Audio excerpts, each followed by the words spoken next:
Assalamualaikum, salam sejahtera. Maklumat sahih jenama dipercayai berita perdana edisi Khamis 17 Disember. Saya Fathil Hidayat Ghazali. Dan saya Margaret Gambang. Berikut antara paparan utama malam ini. Orang ramai diminta waspada individu menyamar pegawai penguatkuasa lakukan penipuan. RUU Pembiayaan COVID-19 lulus sebulat suara tambahan 20 bilion ringgit kepada kumpulan wang COVID-19.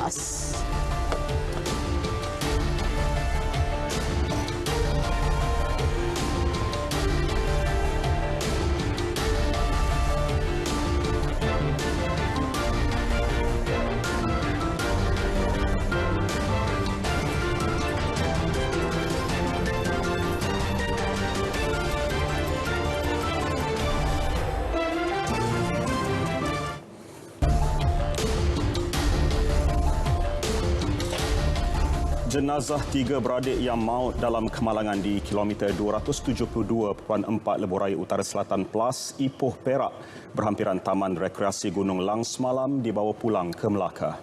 Ketiga-tiga mereka akan dikebumikan di kampung Sungai Putat malam ini. Suasana hibah dan juga pilu menyelubungi pekarangan Jabatan Forensik Hospital Raja Permaisuri Bainun di Ipoh. Sejurus keluarga bangsa tiba dari Melaka pada pukul 1.30 tengah hari tadi. Proses sebedah siasat bermula pada pukul 2.30 petang, selesai 3 jam kemudian.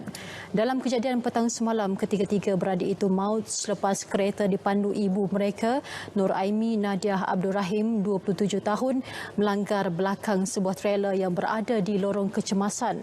Nur Aimi mengalami cedera parah dan kini ditempatkan di unit rawatan rapi ICU HRPB Ipoh dalam keadaan stabil.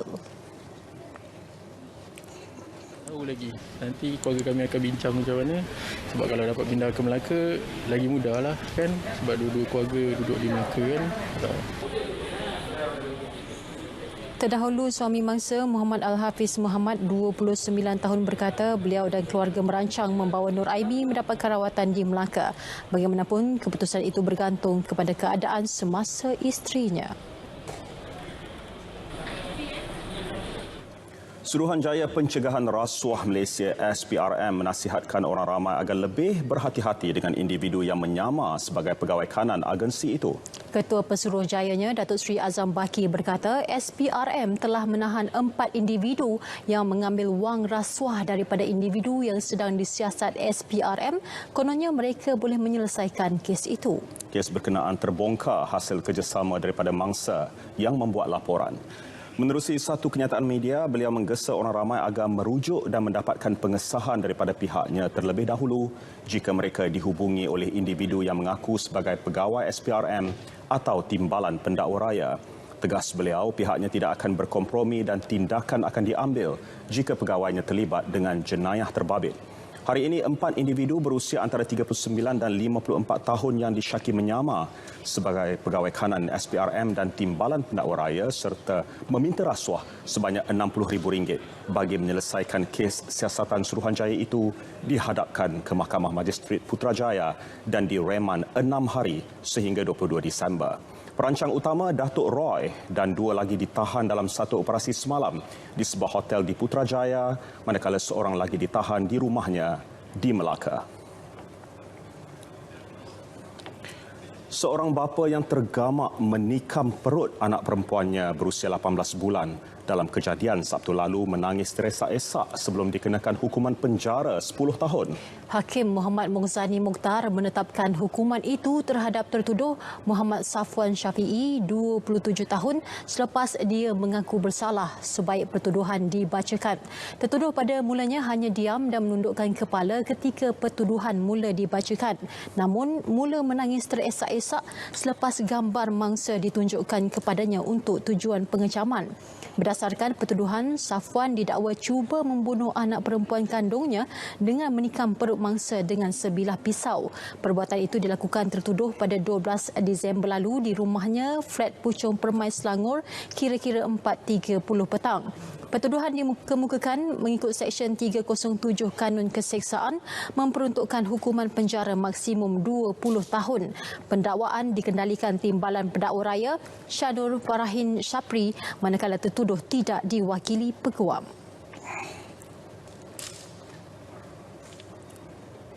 Jumlah individu yang ingkar PKPP atau PKPB merekodkan 3 angka untuk satu tempoh yang panjang setakat ini. Ya, kali terakhir ia di bawah 100 adalah pada 1 Oktober lalu melibatkan 89 kes tangkapan. Malah bagi tempoh 4 hari dari 12 hingga 15 Disember, seramai 1,451 individu ditahan. Kesalahan tertinggi yang sering dilaporkan ialah pelanggaran prosedur operasi standard PKP dan aktiviti di pusat-pusat hiburan. Perinciannya bersama wartawan Grace Aisyah Humairah Kedayan.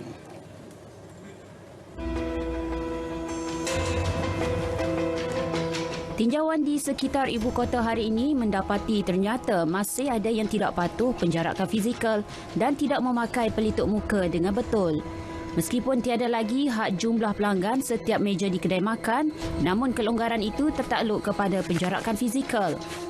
Gagal menyediakan untuk merekod butiran pelanggan, tidak memakai pelitup muka dan tidak mematuhi penjarakan fizikal antara tindakan berani orang ramai yang tidak patuh kepada SOP yang telah ditetapkan. Jangan kerana kelalaian dan sikap acuh tak acuh anda turut menjejaskan kesihatan diri sendiri serta orang di sekeliling kita. Bertindaklah dengan bijak dan matang demi memutuskan rantaian COVID-19.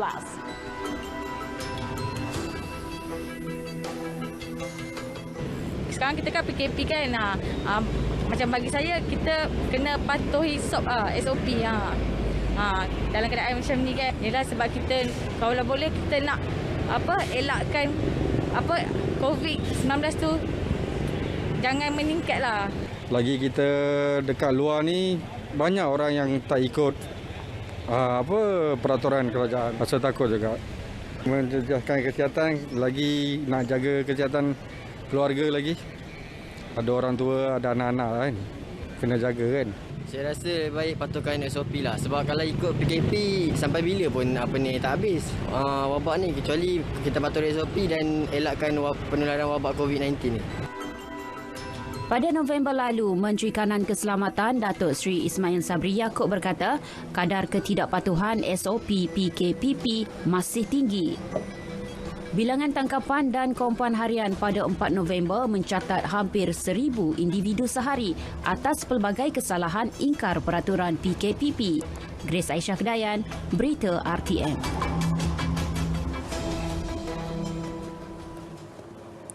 Sementara itu, semalam 196 individu ditahan kerana mengingkari arahan Perintah Kawalan Pergerakan PKP. Menteri Kanan Pertahanan Datuk Seri Ismail Sabri Yaakob berkata kesemua individu terlibat dikenakan kompaun. Menerusi satu kenyataan media, beliau memaklumkan pasukan pematuhan diketuai Polis Diraja Malaysia PDRM melakukan 40,928 pemeriksaan bagi memantau dan menguatkuasa pematuhan prosedur operasi standard SOP PKP pemulihan. Kesalahan tertinggi ialah gagal menyediakan peralatan merekod butiran pelanggan sebanyak 88 kes, diikuti tidak memakai pelitup muka sebanyak 86 kes, gagal mematuhi penjarakan fizikal 8 tangkapan serta lain-lain kesalahan 14 kes. Sementara itu, 59 pendatang asing tanpa izin parti telah ditahan menerusi 118 sekatan jalan raya Ok Penawa dan Ok Benteng. Turut dirampas 3 kenderaan darat. Tahap pematuhan majikan terhadap Akta Standard Minimum Perumahan dan Kemudahan Pekerja Pindaan 2019 atau Akta 446 masih rendah. Sehubungan itu, Kementerian Perusahaan, Perdagangan dan Komoditi memandang serius terhadap pelanggaran akta tersebut, terutama melibatkan kemudahan kediaman pekerja asing oleh beberapa syarikat sarung tangan getah dan perabot. Menterinya Datuk Dr. Muhammad Khairuddin Aman Razali berkata syarikat-syarikat berkenaan didapati tidak mematuhi peraturan seperti yang ditetapkan oleh Jabatan Tenaga Kerja Semenanjung Malaysia. Pematuhan terhadap akta berkenaan ujarnya amat kritikal bagi sektor perdagangan dan industri komoditi. Ini dalam meyakinkan pihak antarabangsa bahawa Malaysia serius dalam usaha menangani isu buruh paksa serta buruh kanak-kanak yang didakwa berlaku di negara ini. Akta 446 bertujuan untuk menambah baik garis panduan penginapan pekerja asing 2018 yang meliputi standard ruang minimum kediaman, kemudahan asas rumah dan pekerja selain elemen keselamatan serta kebersihan yang perlu diberi perhatian oleh majikan. Menurut beliau, kementeriannya dengan kerjasama pelbagai kementerian dan agensi berkaitan akan terus menyokong serta membantu sektor perladangan dan industri komoditi dalam mengamalkan sistem perburuhan yang baik. Lebih separuh daripada jumlah keseluruhan 1,220 kes jangkitan baharu COVID-19 yang dilaporkan setakat 12 tengah hari tadi ialah di Lembah Kelang. Ketua Pengarah Kesihatan Tan Sri Dr. Nur Hisham Abdullah menerusi satu kenyataan media memaklumkan Selangor merekodkan 368 kes, diikuti Kuala Lumpur 247 kes. Sebanyak 135 kes atau 11.1% yang dilaporkan pula ialah berkaitan kluster-kluster di penjara. Keseluruhannya 41 kluster aktif di seluruh negara merekodkan pertambahan kes. Ini termasuk 3 lagi kluster baharu yang mencatat 155 kes baharu. Manakala hanya 6 daripada kes hari ini ialah kes import. Ini menjadikan jumlah kumulatif kes jangkitan di seluruh negara kini 89,133 kes. Dalam pada itu, 1,297 pesakit COVID-19 dibenarkan pulang dalam tempoh 24 jam lalu. Jumlah kes pulih keseluruhan kini 74,030. Sementara itu, 2 kes kematian dilaporkan di Sabah serta 1 lagi di Johor, menjadikan angka korban pandemik berkenaan di negara ini 432. Justru jumlah kes aktif dalam negara berkurangan sedikit kepada 14,671. Berikut data terkini COVID-19 diikuti kes positif harian mengikut negeri.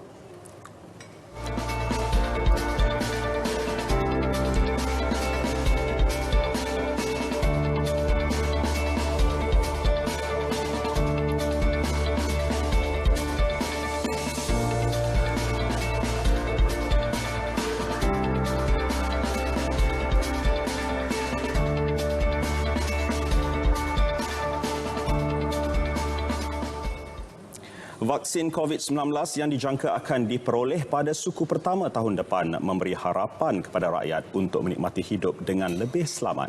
Mereka yang ditemui yakin kerajaan telah melakukan apa yang perlu untuk melindungi rakyat. Dunia dah luluskan, mana dia negara-negara yang lebih maju pun dah boleh terima, mana saya pun yakin lah. Mana benda ni betul lah, boleh katakan yakin lah kan. I think should be a good move to introduce that vaccine. If not, we do not know what to do. That's like, so I believe we have to put some faith in it lah. Macam COVID-19 kan, so macam rasanya berbaloi lah. Kata memang sesuai dengan vaksin tu ada dekat Malaysia ni. Rakyat turut berharap suntikan vaksin tersebut selamat bagi mengelak sebarang masalah meliputi alahan seperti yang telah berlaku di luar negara.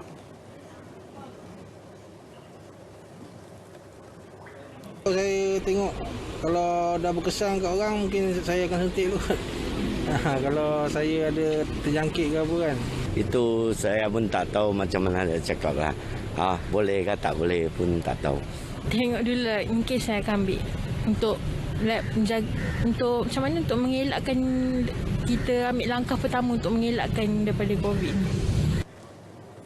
Malaysia akan mendapatkan bekalan 12.8 juta dos vaksin COVID-19 bagi menampung keperluan imunisasi 6.4 juta rakyat negara ini tahun depan. Dewan Rakyat hari ini sebulat suara meluluskan rang undang-undang RUU langkah-langkah sementara bagi pembiayaan kerajaan penyakit COVID-19 pindaan 2020 yang sekaligus membolehkan peruntukan tambahan berjumlah 20 bilion ringgit disalur kepada kumpulan wang COVID-19. Menteri Kewangan Datuk Seri Tengku Zafrul Tengku Abdul Aziz berkata, tujuan utama kerajaan membentangkan RUU tersebut adalah bagi menaikkan siling kumpulan wang COVID-19 dari daripada RM45 bilion kepada RM65 bilion berdasarkan keperluan semasa.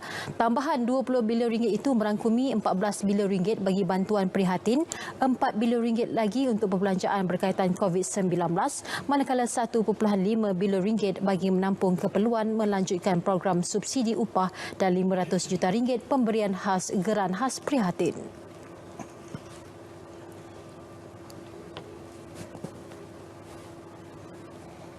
COVID-19 ini menjadikan jumlah keseluruhan RM65 bilion tidak akan melanggar had statutory hutang 60% KDNK untuk tahun 2021. Keempat dan akhir sekali, pendirian kerajaan dalam isu ini adalah jelas dan konsisten. Saya pernah menyebut sebelum ini bahawa kerajaan sentiasa memantau situasi semasa dan jika ada keperluan, kerajaan akan meneliti saranan untuk menambah peruntukan keperluan COVID-19 dari semasa ke semasa. RUU itu dibahaskan oleh 13 ahli parlimen sebelum diluluskan. RM7 juta tabung wakaf air diterima untuk naik taraf projek air bersih. Laporannya seketika nanti.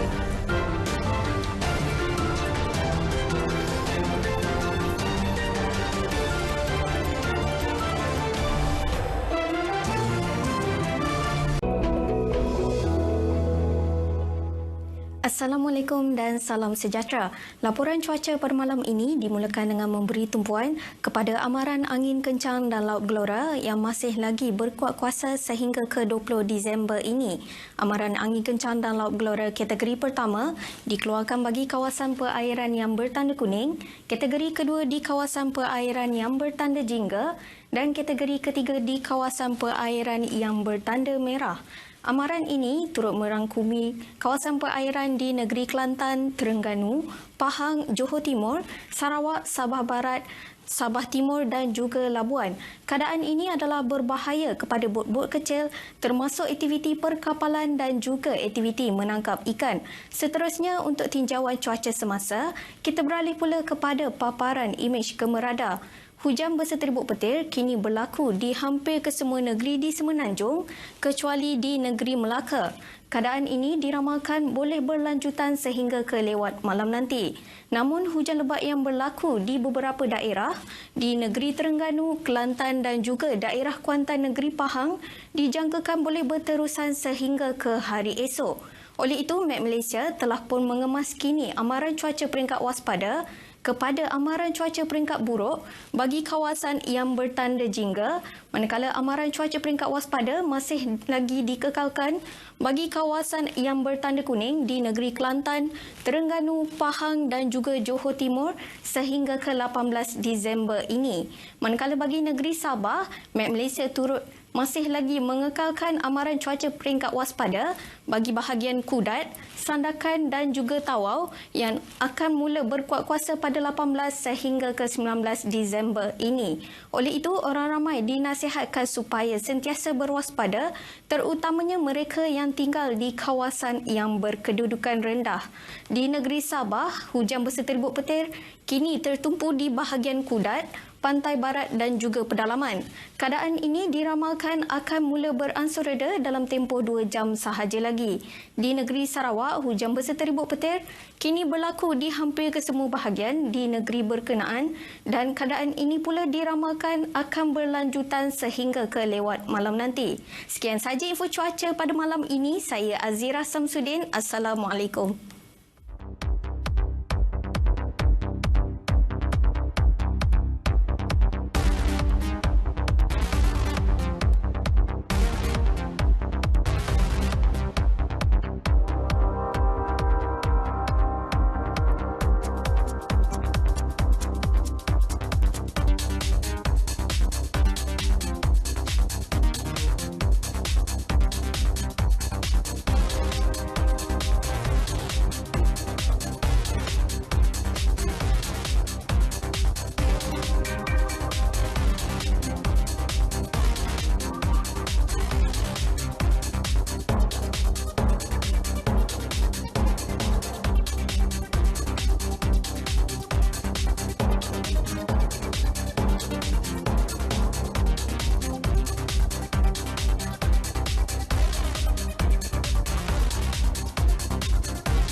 Anugerah Nasyid Malaysia ANAM 2020 yang bakal disiarkan secara langsung di TV1 pada 27 Disember ini dilihat platform berkesan bagi para penggiat seni nasyid untuk dikenali di peringkat antarabangsa.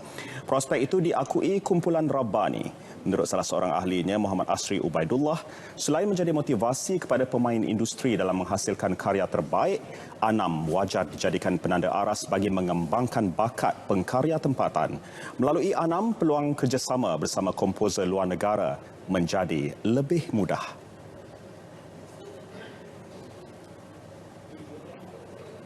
Samping karya yang kita nak asah secara globalnya, mungkin kerjasama dengan sebab kita dah makin terbuka. Mana tahu doakan kami dapat bekerjasama, ada pun sebelum ni sudah ada dengan pengkarya luar negara. Itu sebenarnya kalau nak cepat begitulah, kita kena bekerjasama dengan orang yang di kelompok tu, di negara mana. Contoh kalau kita nak, dan itu pun yang dan kita dah buat sebelum ni. Artis-artis lain pun, raihannya, intimnya, Yunais sebagai sekadar menyebut nama kan, Rabbani juga ada. InsyaAllah. Cuma sebelum ni dalam cuma sekarang ni dalam bentuk je tak berapa sangat menyelah. InsyaAllah selepas ni selepas kita dah terbuka, makin terbuka lagi, mudah-mudahan makin ramailah yang nak bekerjasama dengan kita. Menurut seorang lagi anggota Rabbani, Azzadan Abdul Aziz, kumpulannya kini turut menjalin kolaborasi bersama program hiburan nasyid Kanada yang mengadakan rakaman secara dalam talian. Kita baru selesai rakaman live show untuk Kanada sebenarnya. Jadi mungkin situasi sekarang ni sesuai show online. Jadi alhamdulillah, kita pun tak sangka dalam situasi PKP ni Rabbani dapat jemputan untuk buat show online yang diurus oleh Intim. Ada persembahan Rabbani, Raihan dan Intim. Jadi rakaman tersebut baru selesai dan akan diserahkan pada pihak Kanada untuk buat program. Jadi insya-Allah mudah-mudahan ianya ada kolaborasi baik. Dan kita sangat dia caranya adalah kita sendiri kat Malaysia ni. Sebab tu saya rasa ANAM penting sangat untuk artis nasyid bergerak ke seluruh dunia. ANAM 2020 pada 27 Disember menerima 589 pencalonan untuk dipertanding dalam 9 kategori. 386 produk teknologi dan perkhidmatan berjaya dikomersialkan melalui hasil penyelidikan dan pembangunan R&D dibiayai Kementerian Sains, Teknologi dan Inovasi MOSTI. Hasilnya RM402 juta pendapatan berjaya dijana melepasi sasaran belanjawan. Menurut Menterinya Khairi Jamaluddin, jumlah itu melepasi sasaran yang telah ditetapkan, iaitu untuk mengkomersialkan 360 produk dan teknologi hasil R&D menjelang tahun 2020.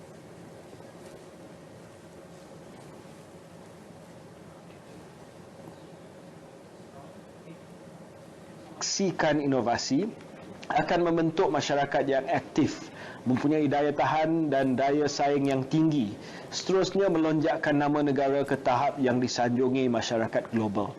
Rakyat Malaysia bukan sahaja perlu mahir menggunakan teknologi, tetapi berkebolehan menjadi pencipta dan pemaju teknologi atau tech developer.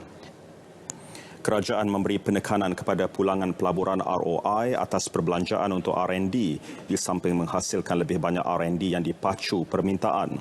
Ia turut diguna pakai industri untuk melonjakkan Malaysia ke kedudukan 20 teratas dalam Indeks Inovasi Global GII menjelang 2030. Beliau berkata demikian ketika melancarkan sidang kemuncak tahun pengkomersialan Malaysia MCY 2020 secara maya di Facebook rasmi kementerian itu. Lebih 7 juta ringgit wakaf telah disumbang individu dan sektor korporat bagi tabung wakaf tunai khas Perkhidmatan Air Malaysia atau Wakaf Air. Dana awam itu mendapat sambutan menggalakkan apabila hampir 30 permohonan diterima untuk menaik taraf projek-projek penyaluran air bersih di seluruh negara. Wakaf Air yang diperkenal sejak November tahun lalu itu dilancarkan secara rasmi hari ini. Menurut Menteri Alam Sekitar dan Air, Datuk Seri Tuan Ibrahim Tuan Man, tumpuan ialah untuk pembiayaan projek perkhidmatan air berskala kecil di kawasan pedalaman.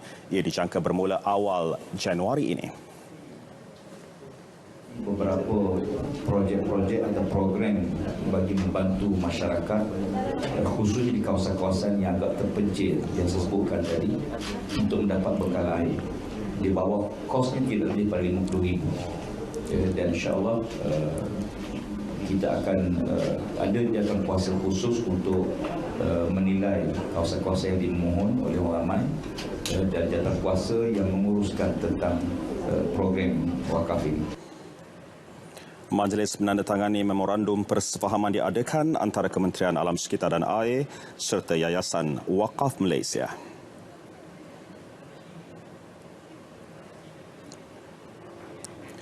Dalam pada itu, pengerusi Yayasan Wakaf yang juga Menteri di Jabatan Perdana Menteri Datuk Dr. Zulkifli Mohamed Al-Bakri memaklumkan peranan wakaf air akan diperluas dengan penglibatan Majlis Agama Negeri-Negeri.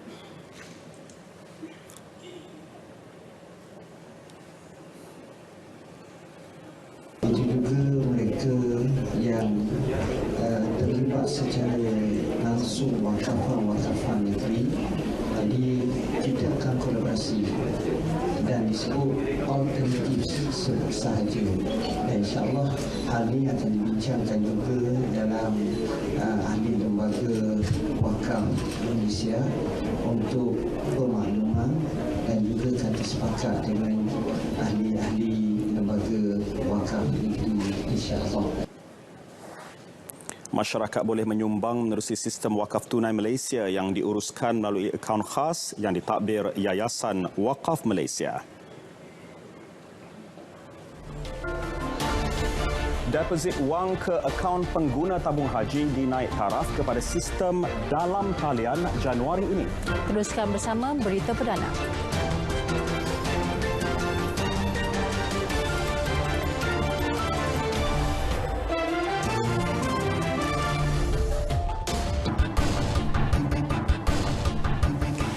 Bersua kembali.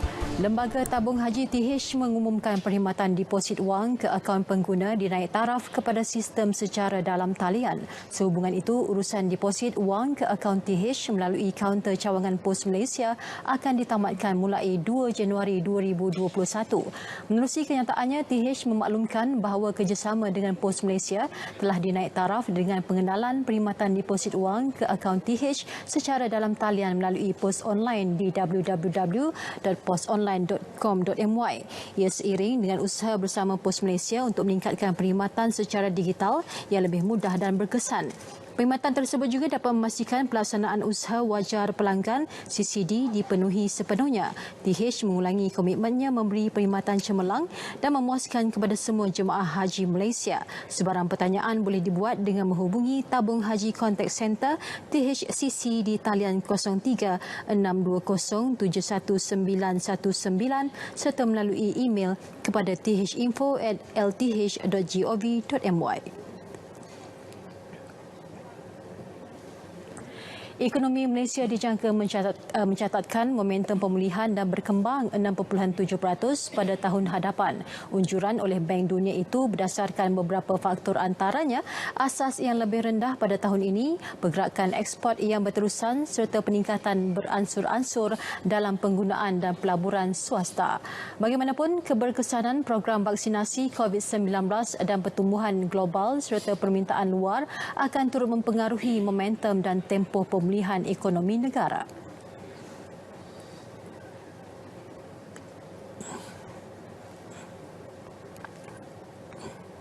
Is subject to considerable downside risk. First, on the external front, unexpected delays in the vaccine rollout could lead to recurring lockdowns in advanced economies, and this could act as a drag on recovery. Second, a prolonged and ineffective containment of the third wave of outbreak in Malaysia could see the current CMCO be extended, putting a further drag on the economy.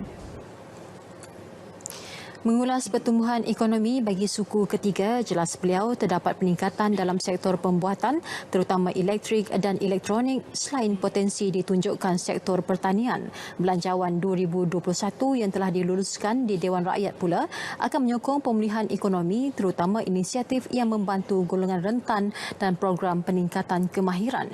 Beliau berkata demikian pada sesi taklimat tinjauan makroekonomi Malaysia yang diadakan secara maya. Program Pertanian Bandar, salah satu inisiatif di bawah Pelanjana Semula Ekonomi Negara Penjana, mula dinikmati penduduk terutama golongan B40. Di Kedah, 1,700 peserta menerima kit bantuan pertanian bandar bertujuan membantu mengurangkan perbelanjaan dapur melalui penanaman sayur-sayuran di rumah. 8 komuniti dianggotai 10 orang bagi setiap komuniti mula mengusahakan tanaman berskala kecil. Selain bantuan input pertanian, mereka turut diberi khidmat nasihat dan latihan.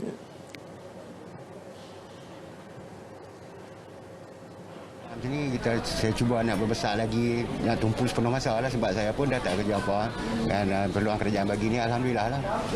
Terima kasih banyak lah. Dapat apa dapat ni baja, lepas tu benih-benih organik, semua jenis organik lah dengan plastik bag dapat bantuan macam ni, saya nak perluaskan lagi tanaman saya tu, macam tu lah. Syukurlah, alhamdulillah dapat bantuan, kita boleh perluas lagi lah tanaman kita kan. Usul dia macam mana? Usul dia mudah je sebab kita dah biasa kan. Ya, menanam cabai, segala-gala pokoknya kan, sambil-sambilan. Sambil-sambilan. Lepas tu hari ni dia bagi usul apa? Saya pun dah di waktu mohon ni saya cuba kan, cuba nasi. Lepas tu kita luluh kan. Terima kasihlah kepada Jabatan Pertanian tu kerana sudi menganjurkan. Jadi peruntukan ini adalah melalui peruntukan pakej rangsangan ekonomi di bawah Penjana. Jadi Jabatan Pertanian Negeri Kedah menerima peruntukan 400,000, 200,000 untuk tahun 2020 dan lagi 200,000 untuk tahun 2021. Jadi di peringkat daerah sekarang ni sedang diagih-agihkanlah kepada penerima-penerima ataupun pemohon-pemohon yang telah pun dipilih. Malaysia merancang untuk mengkaji semula pendekatan dalam pertanian dengan memodernkan sektor tersebut dan mengguna pakai teknologi pintar. Menteri di Jabatan Perdana Menteri Ekonomi, Datuk Seri Mustafa Mohamad berkata, sektor berkenaan penting kepada ekonomi negara, terutama apabila COVID-19 memberi kesan kepada jaminan makanan dan peluang pekerjaan. Tambahnya, pemodenan sektor pertanian juga mampu meningkatkan pendapatan petani, khususnya golongan berpendapatan rendah.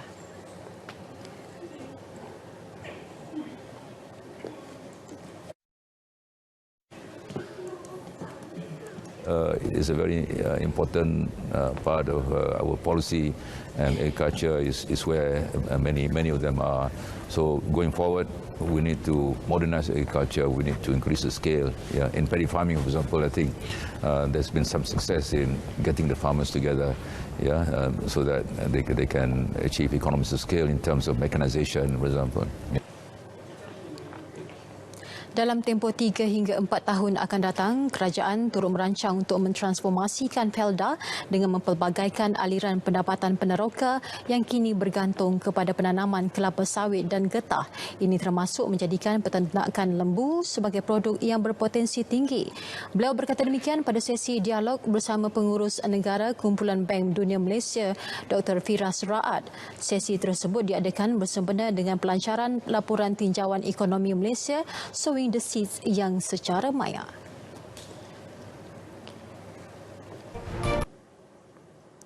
Terima kasih Fatil dan juga Matt. Betul, di dalam segmen sukan kita mulakan dengan perkembangan berita hibah ini. Legenda bola sepak negara Datuk Naman Abdullah yang pernah membantu Malaysia layak ke Sukan Olimpik Munich 1972 meninggal dunia pada petang tadi. Jenazah dijangka dikebumikan pada esok sebelum solat Jumaat. Takziah dari kami buat keluarga, Allahyarham. Menghembuskan nafas terakhir pada usia 74 tahun di kediaman anaknya di Kamunting, Perak pada petang tadi.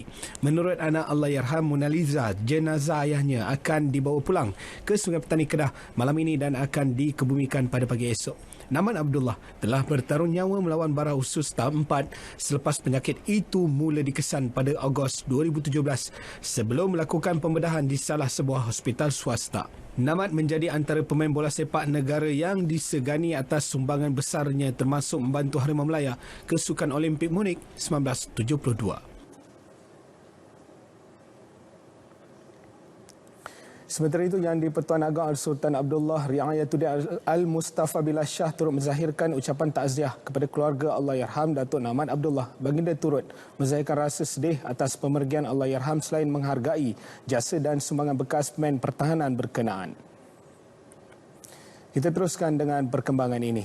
Johor Darul Takzim JDT kini berada dalam kelas tersendiri. Ia susulan sejarah yang dicipta kelab berkenaan apabila muncul pasukan bola sepak pertama Asia Tenggara bekerjasama dengan tabung kanak-kanak Pertubuhan Bangsa-Bangsa Bersatu UNICEF pada musim depan. Langkah tersebut sekaligus mengikut jejak kelab terkemuka dunia seperti Barcelona, Manchester United dan Olympiacos. Our partnership. Pemilik kelab JDT, Tunku Ismail Sultan Ibrahim berkata, kerjasama tersebut merupakan satu pengiktirafan buat pasukan Harimau Selatan yang turut memberi manfaat kepada perkembangan kanak-kanak dalam negara. UNICEF telah menjalankan proses yang mendalam bagi mendapatkan kelayakan kerjasama bersama skuad juara Liga Super tersebut. I think they are the biggest and also they have done so much in the world. And at the end of the day, the children, macam I handle youth in Johor, tetapi the children are the future leaders of tomorrow.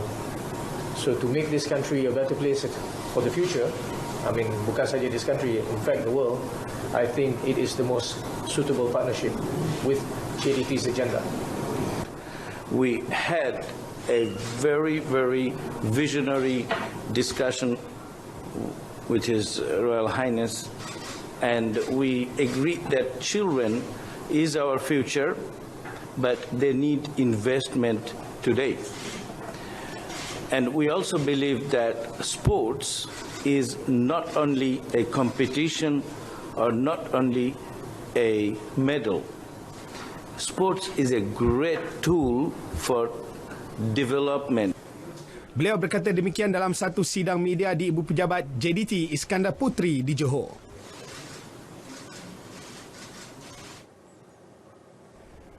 Dalam pada itu, Tunku Ismail turut menjelaskan JDT tidak akan memberi fokus sepenuhnya kepada pembelian pemain menjelang musim baharu Liga Malaysia tahun depan. Sebaliknya, baginda menegaskan, tumpuan pasukan Harimau Selatan itu kini adalah meningkatkan nilai komersialnya bagi menjamin kewangan kelab dalam jangka masa panjang. Kerana saya rasa pemain is not a long-term project. Of course, academy and youth development is the long-term project. Tetapi jikalau kelab tiada keuntungan atau tiada duit, kami pun tidak boleh ada pemain-pemain yang hebat. Jadi apa yang lebih penting adalah untuk sediakan payung sebelum hujan dan untuk kelab ada aset dan commercial value. Masih perkembangan bola sepak tempatan. Susulan isu melibatkan pemain Muhammadul Sumareh yang masih belum ada penyelesaian. Terbaru, Persatuan Bola Sepak Negeri Pahang PBNP masih menunggu keputusan daripada Persekutuan Bola Sepak Antarabangsa FIFA berhubung status pemain naturalisasi negara itu yang bertindak menamatkan kontrak kerana mendakwa tidak dibayar gaji. Pengurus Pahang Datuk Muhammad Sufian Awang berkata mereka menghormati saranan Persatuan Bola Sepak Malaysia FM yang meminta mereka menggunakan prosedur terbaik bagi menyelesaikan isu berkenaan. Sumareh yang kini beraksi dengan klub Liga Thailand Police Tero FC sebelum ini mengambil keputusan mengaktifkan klausa artikel 87 di bawah seksyen kontrak pemain kerana mendakwa PBNP masih berhutang dengannya. Pemain berusia 26 tahun itu juga telah membuat aduan rasmi kepada FIFA berhubung isu berkenaan. Hey. Di utara tanah air pula, isu logo Kedah Darul Aman FC menjadi perhatian. Ini kerana tidak sampai 3 hari logo baru itu diperkenalkan, ia sudah mendapat pelbagai kritikan penyokong skuad Lang Merah, terutama berhubung pemilihan lambang rasmi kelab berkenaan. Sejak semalam, laman media sosial KDAFC dipenuhi dengan komen tidak berpuas hati penyokong. Berikutan, 3 logo asal dipilih tidak diumumkan sebagai pemenang. Sebaliknya, logo yang tidak disenaraikan pula dipilih sebagai logo rasmi. Bagi menjelaskan isu berkenaan, Ketua Pegawai Eksekutif KDAFC, Kamal Idris Ali dalam satu kenyataan memaklumkan, kelab itu selaku pemilik mutlak logo berhak membuat pindaan tersebut seperti dalam terma dan syarat ditetapkan. Menurut Kamal Idris, KDAFC mengambil keputusan untuk membuat pindaan logo pemenang pertandingan setelah membuat penilaian yang lebih khusus. Semalam, Menteri Besar Kedah merangkap Presiden KFA Muhammad Sanusi Maknor mengumumkan logo ciptaan Kubasri Kuhalim dipilih sebagai logo rasmi pasukan KDAFC bagi musim 2021. Beralih ke perkembangan berkaitan modal gelombang sukan, Timbalan Menteri Belia dan Sukan Wan Ahmad Faisal Wan Ahmad Kamal berkata, keputusan berhubung perkara itu bakal diketahui pada minggu depan. Beliau memaklumkan modal berkenaan akan dikemukakan kepada Majlis Keselamatan Negara MKN sebagai usaha menghidupkan semula pertandingan sukan di negara ini yang terpaksa ditangguhkan berikutan pandemik COVID-19. Kalau tidak tiada arah yang melintang, mungkin awal tahun hadapan kita dapat lihat semua pertandingan sukan yang kita dah lama tunggu akan berlangsung seperti biasa menggunakan SOP yang sedia ada, iaitu base, quarantine base dan juga gelembung sukan ini. Beliau menjawab soalan Senator Datuk Wira Osman Aziz. Ini pula perkhabaran jaguh reli negara Karamjit Singh. Beliau terus mendapat perhatian apabila syarikat DGJ Kapital Sdn Bhd tampil menghulurkan sumbangan RM10,000. Menurut olahragawan kebangsaan 2002 itu, sumbangan berkenaan mampu meringankan bebannya dalam persediaan menghadapi perlumbaan di Terengganu pada Februari tahun hadapan. This event is Jelas pelumba yang mendapat gelaran Flying Sikh itu meskipun masih kekurangan RM30,000 lagi, namun beliau bersyukur dapat menghidupkan semula karier ralinya. Terima kasih kepada Dr. Yu untuk sumbangan ini. Saya akan gunakan wang ini untuk untuk kereta saya Gen 2, Proton Gen 2. Saya ada dekat rumah, parking 2 tahun tak pakai.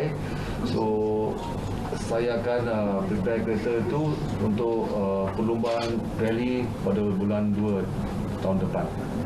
Majlis penyampaian sumbangan disempurnakan pengarah eksekutif DGJ Kapital Sdn Bhd Datuk Daniel Yu dan turut disaksikan Setiausaha Agung Persatuan Permotoran Malaysia MAM Muiz Azli.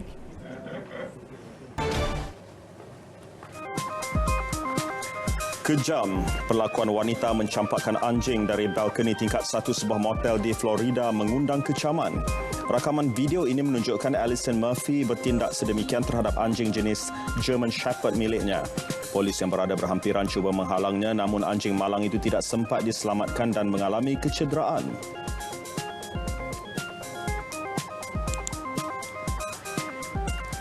Sebuah drone dilengkapi pemancar api membakar sarang tebuan di China. Kaedah ini terpaksa dilakukan susulan 19 kematian angkara sengatan serangga ini. Lokasi yang terpencil menyukarkan mangsa dibawa segera untuk mendapatkan rawatan di hospital dan akhirnya mengundang maut. Operasi membakar ini dilakukan organisasi kemanusiaan, bukan kerajaan. Guna perkhidmatan e-hailing hanya untuk ke destinasi sejauh 100 meter. Pengalaman ini dikongsi seorang penunggang motosikal yang menawarkan perkhidmatan berkenaan di Indonesia. Menerusi aplikasi TikTok, ia tular hingga ditonton lebih 5 juta kali. Perjalanan yang singkat ini nyata menyebabkan penunggang dan penumpang ketawa tidak henti-henti.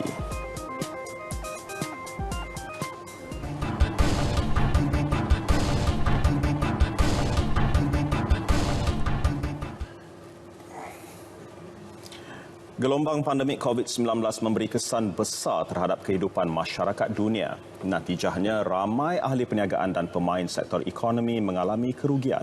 Ya, situasi tersebut turut mendatangkan kegusaran kepada golongan seniman atau artis seni visual. Namun, demi survival, mereka menukar cabaran kepada peluang. Pengasas Art Market Malaysia, Rita Hatta mengakui banyak pameran yang dijadualkan sebelum ini terpaksa ditangguhkan. Namun, ia tidak mematahkan semangat pelukis-pelukis yang sebilangannya terdiri daripada pesakit kanser serta artis kelainan upaya seperti autisma dan cacat anggota.